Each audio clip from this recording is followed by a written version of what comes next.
Curious, ipinagtataka nyo rin ba kung bakit may ilan na ayaw ng Pasko? Hindi po. Hindi po. Never. Hindi po. Dahil kung tutuusin, hindi na po bago ang Pasko dahil matagal na itong ipinagdiriwang, hindi pa ipinapanganak ang mga umuusig dito. At kahit nga ang kalendaryo na ginagamit natin sa araw-araw ay malinaw na nakalagay ang araw ng Pasko. At kahit ang ating gobyerno ay recognize din ito sa bagay na ginagawang holiday pa upang magkaroon tayo ng oras upang ipagdiwang ito. Oo nga, no? Kahit na pangkaraniwan ng Pasko, lalong-lalo na sa ating mga Pilipino, pero bakit kaya para sa mga sulpot na sekta, kung tutulan man nila ito, ay parang ngayon lang sineselebrate ito? Diba? Dahil sa natalakay na rin po natin ang tungkol sa pag-celebrate ng Pasko at kung bakit December 25 isinasagawa ito, tatalakayin naman natin ang mga posibleng dahilan kung bakit marami ang tutol dito. Halak ka. Handa na po ba kayo? Yes. Ka-curious, alam naman natin that we are in a spiritual battle. At ang ating kalaban, ayon nga po sa kay San Pablo, ay hindi ang ating kapwa-tao, kundi ang mga masasamang espiritu sa impapawid, mga pinuno, mga kapangyarihan at mga tagapamahala ng kadiliman na namamayani sa mundong ito. Kaya ka-curious, kahit ang mga tutol sa Pasko na naninira sa ating pagdiriwang na ito, ay huwag na lang nating awayin dahil baka kinakasangkapan lamang ng Diablo para sa maitim na plano nito nang hindi nila nalalaman. Protektahan nila yung sarili nila. Sila mismo lumayo dun sa tukso. At ano ang gusto ng Diablo?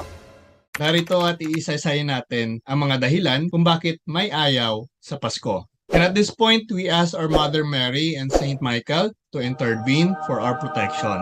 At hiling din po natin sa inyong mga ka-curious na tapusin ang cleansing prayer sa last part po ng video ito upang maiwasan po natin ang mga retaliation. Handa na po ba kayo?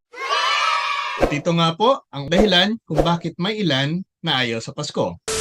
Una, because the devil wants you to believe that it's not about Christ, but idols. Marami ang mga anti-Christmas ang nagpapakalat na si Kristo ay hindi Diyos. Kaya isang pagsamba sa Diyos-Diyos kung parangalan siya sa araw ng Pasko. At ang iba naman ay nagpapakalat na hindi kapanganakan ni Kristo ang ipinagdiriwang sa Pasko, kundi isang Diyos-Diyos na si Baal. Nakalain niyo yun? That is what we will lose. Ito ay isang malinaw na diversion tactics ng kalaban upang mapalitan lamang ang pinakamensahe ng Pasko. Oo nga, no? Kung hahayaan na lang po natin ang mga ito, ay magpapakalat na lamang sila ng mga kasinungalingan. At mas pipiliin pa na paniwalaan ang Pasko ay selebrasyon para sa Diyos-Diyos at hindi para sa Diyos na si Jesucristo. You see? Oo nga, no? Well, napakaklaro naman po ang kahulugan ng Pasko. Ay ito po ay paggunita sa kapanganakan ni Jesucristo. Pero dahil sa ayaw ng Diablo na gunitain ang Pasko, ginagamit niyang iba na anti-Christmas upang itanim sa isipan ng tao na ang selebrasyon na ito ay sa pagano o sa Diyos-Diyos. Minsan, wala po akong dokumento ng simbahan na nakita o tinuro man lang ng pari sa misa na ang Pasko ay para sa ibang Diyos.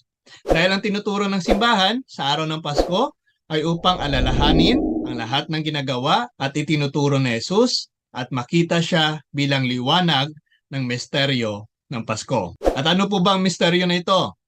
Ang Pasko ay ang misteryo nitong marvelous exchange o kahangahangang palitan na kung saan ang manilikha ng tao ay naging tao na ipinanganak ng berhen at ginawa tayong mga kabahagi sa pagka-Diyos ni Kristo na nagpakumbaba sa sarili niya upang makibahagi sa ating pagkatao.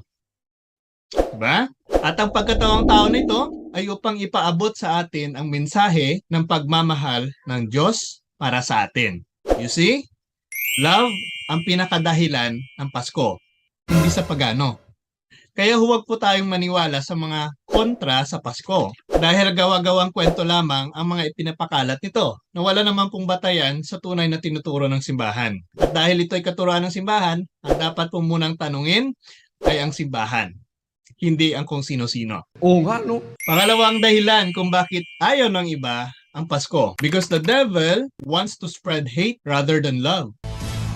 May kakilala ka rin ba na sa pagdiriwang natin ng Pasko ay sa halip na pagmamahal, ang ipinapalaganap ay mas pinipili nito ang galit at pagkasuklam sa kapwa-tao? Na sa halip na magbigay ay pangungutya pa ang ginagawa nito. Oo nga, no?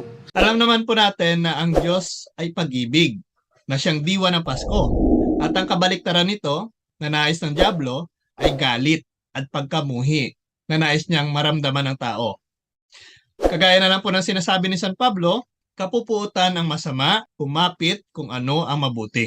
Kung mas pinipili pa natin ang masama kaysa sa paggawa ng mabuti, abay hindi na iyan makakristyano. And what is good in Christmas is to remind us of the love of God to mankind, that He gave His only Son, that whoever believes in Him should not perish, but have eternal life. Paboritong bersikulo po yan ng mga kapatid natin na protestante. Kaya dapat sila mismo ang nakakaalam kung ano po ang diwa ng Pasko. Kaya promote love, ka-curious, dahil ito ay gawain ng Kristiyano at huwag ang galit na gawain naman ng dyablo. Wow! Pangatlong rason, bakit ayaw ng iba ng Pasko? Because the devil wants you to believe that December 25 is a celebration for the Sun God or Sol Invictus. Ayan, madalas po yan natin makikita sa mga ipinapakalat na mga maling impormasyon ng mga kapatid natin. Kaya hindi talaga natin maiwasan na may mga ayaw i-celebrate ang Pasko dahil mas gusto nilang paniwalaan na ang December 25 ay selebrasyon ng isang Diyos-Diyos ng araw o Sol Invictus. Kahit na nga ang nakalagay naman sa dyaryo, telebisyon, magazine at dekorasyon ay Christmas o Christmas. Hindi po Sol Invictus Mass. Kung nasa matinong isipan po tayo at may tamang pagkaunawa naman ng mga tekstong binabasa, hindi naman ibang Diyos ang tinutukoy sa Christmas, kundi si Kristo. Di ba? Tandaan po natin na paraan pa rin ng dyablo na iligaw tayo sa tamang aral dahil si Satanas ay father of lies. Kaya hindi na po tayo magugulat yan. So magpapadala ka pa ba sa kasinungalingan na ito? Huwag naman sana. Kagaya nga po ng sinasabi ni Santiago, labanan ninyo ang dyablo at aalis siya sa inyo. Kaya matuto po tayong lumaban din. Yes. Pang-apat na dahilan kung bakit ayaw ng iba ng Pasko? Because the devil wants you to believe that Christmas is not Christian. Mas gusto ng iba na paniwalaan ang dyablo na nagsasabi na ito'y hindi gawaing Kristiyano dahil ang rason nila, hindi daw mababasa sa Biblia ang Christmas at December 25 na kapanganakan ni Kristo. Ngunit malinaw naman na nakalagay sa Biblia na ipinanganak si Kristo. So kung ipinanganak siya, siguradong may araw din ito na nakatuon sa kalendaryo ng mga Hudyo at may katumbas na araw sa Gregorian calendar na ginagamit natin ngayon. Siyempre, ang tugon ng iba dito, mababasa ba na December 25 ipinanganak si Kristo? Well, may video na rin po tayo na ginawa dito kung paano naging December 25. Kaya panoorin nyo na lang po. Pero kung ayaw ng mga anti-Pasko o anti-Christmas ang December 25, anong araw kaya nila gustong i-celebrate ang birthday ni Kristo? Or siguro ang mas magandang tanong dito ay, sineselebrate din ba nila sa ibang araw ang birthday ng ating Panginoong Jesucristo? Diba? Ang maaaring tugon ng iba ay dahil hindi mababasa na nagdiwang ng birthday ang ating Panginoong Jesucristo ay hindi na rin sila magse-celebrate nito. Yan po ay walang kabuluhan dahil kahit na ang mga anti-Pasko o anti-Christmas na ito ay nagse-celebrate ng kanilang birthday. Ngunit pagdating sa birthday ni Jesus ay ayaw na nilang i-celebrate. Laka. Diba? Oo nga, no? Ang punto po ng simbahan, kung tayo na ordinaryo ay nagdidiwang ng ating birthday, marapat lamang na mas ipagdiwang natin ang birthday mismo ng ating tagapagligtas. Kaya mag-ingat ka rin ka-curious sa mga ginagamit ng dyablo upang iligaw tayo sa ating mga pagdiriwang ng Pasko. Pag ginawa mo yun, hindi lang naman yung sarili mo yung sinasaktan mo eh. Hindi pati yung pamilya mo. Panglimang rason kung bakit ayaw ng dyablo ng Pasko? Because the devil hates family gatherings and wants them to be separated always. Alam naman natin na sa tuwing sasapit ang Pasko ay ito rin ang panahon na kung saan nagkakatipon ang bawat miyembro ng pamilya. Nagkakasalo-salo, nagkakasiyahan, nagbibigayan, nagdarasal, at nagsisimba. And God wants us to gather dahil yan ang kanyang misyon dito sa lupa, ang tipunin ang kanyang kawan. At alam naman po natin na ayaw ng dyablo na mangyari ito. Kaya ang tanging niyang magagawa ay sirain ang pinakasentro ng komunidad, ang pamilya. Ayon nga po kay San Pablo, dapat maging mahusay tayo sa pamamahala ng ating pamilya kung tayo ay naghahangad na magsilbi sa simbahan. Kaya ang pagsisilbi na ito ay atin ring isinasagawa at mas pinagpapatibay pa natin tuwing sasapit ang Pasko. Kaya ka-curious, huwag nating hayaan na masira ang magandang pagsasama ng pamilya nang dahil lang sa paraan ng dyablo na sirain ang Pasko. Pang-anim na dahilan kung bakit ayaw nila ng Pasko? Because the devil hates generous person or alms giver. Ayaw ko naman pong isipin na ayaw ng iba ng Christmas dahil wala talaga silang maibigay. Alam nyo kasi mga curious, ayaw ng dyablo ang mapagbigay na tao. Dahil ang mapagbigay para sa Diyos, ayon kay San Pablo, ay mahal ng Diyos. Nice. Dagdag niya pa, it's more blessed to give than to receive. Kaya maging mapagbigay rin sa araw ng Pasko. Dahil ito po ang tunay na diwa nito, ang maparamdam sa iba ang pagmamahal ng Diyos sa pamamagitan ng pagbibigay ng regalo. Nice. Pampitong dahilan kung bakit ayaw ng iba ng Pasko? Because the devil despises happy people. Isa rin ito sa mga dahilan kung bakit ayaw ng dyablo ang Pasko. Dahil ito po ang season na mas mararamdaman mo ang saya sa bawat tao. Ayon nga po kay Bishop Masada, Alam mo, ang demonyo, he cannot stand a joyful person. He cannot stand a happy person. Kasi when the heart is joyful and happy, ibig sabihin, punong-puno ng presensya ng Panginoon. Kaya mga giliw ng mga tagapakinig, maging lifestyle natin na maging joyful tayo. Yes, yes. Opo. Masayahin. At ang pagiging masayahin ay galing ho yan sa pagiging mapasalamaton, no? We are grateful and that is why we are happy. at ayon na rin po sa mga ngaral, ang kaligayahan ay kaloob ng Diyos sa lahat ng kinalulugdan niya. Kaya huwag po tayong magpadala sa mga paninira ng iba sa ating pagse-celebrate ng Pasko. Dahil alam naman po natin na plano talaga ito ng dyablo na sirain niya ang pagdiriwang na ito. Oo nga, no? Pangwalong dahilan kung bakit ayaw ng iba ng Pasko? Because the devil don't want you to be hopeful. Ayaw na ayaw talaga ng dyablo na manumbalik ang ating pag-asa. Dahil ayaw na ayaw niya na mabigyan tayo ng lakas sa ating paghihintay sa pagbabalik ni Kristo na ating tagapagligtas. Ayaw niya rin na mabuhayan tayo ng loob mula sa kalungkutan at paghihirap na ating nararanasan sa mundo. Ayaw na ayaw niya rin na mabigyan ng pag-asa ang mga may problema sa buhay. Kaya lahat na lang ng paraan ay gagawin ito upang masiraan lamang ang ating pagdiriwang ng Pasko. Kaya dapat mas palakasin pa natin ang ating pananampalataya sa pamamagitan ng pagdiriwang na ito. Dahil ito ay nagpapaalala sa atin na si Jesus ay naparito sa mundo upang ipaabot sa atin ang mensahe na may pag-asa at may kaligtasan. Wow! Ikasyam na dahilan kung bakit ayaw ng iba ng Pasko? Because the devil is envy of the love of God for us.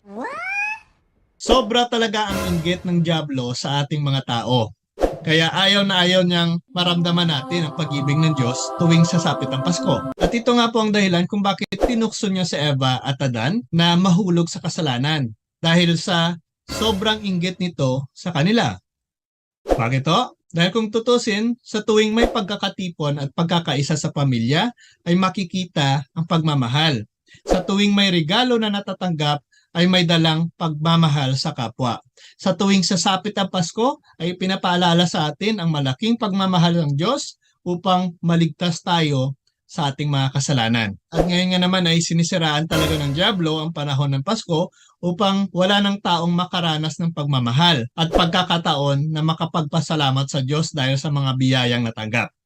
Kaya huwag po tayong magpadala sa mga paninira ng dyablo o sa mga taong ginagamit nito sa ating pagdiriwang ng Pasko na isang malaking mukha ng pagmamahal ng Diyos para sa ating mga tao.